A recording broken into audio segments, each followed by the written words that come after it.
এক পাগলে বলছে, আমার আল্লাহ যদি খুশি হয়ে আমাকে জাহান্নাম দেয় আলহামদুলিল্লাহ। এবার শিক্ষিত সমাজ যারা আমাদের মতো কিছু আছে না, বেশি পণ্ডিত, এবার যাই বলতেছে সবাই চাই জান্নাতে যাইতে, এই পাগলে চাই জাহান্নামে যাইতে। কত বড় গাদা।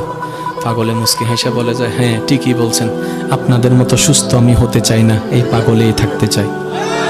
এবার তাদের একটু টনক লটলো, কয় কেন? সবাই চাই জান্নাত, তুমি চাচ্ছ জাহান্নাম। বলে যে ভাইয়ারা, আপনারা মনে হয় আমার কথাটা খেয়াল করেন নাই। আমি বলেছি আমার রব যদি খুশি হয়ে,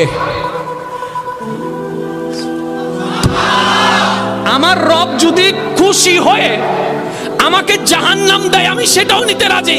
বলে যে এখনো বুঝলাম না। পাগল বলে জ্ঞান দিয়ে রবের বিষয় বোঝা যায় না, দিল দিয়ে বুঝতে হয়। আরে শুনো, রব যখন খুশি হয়ে যাবে জাহান্নামটা জান্নাত হয়ে যাবে, রব যখন নারাজ হয়ে যাবে জান্নাতটা জাহান্নাম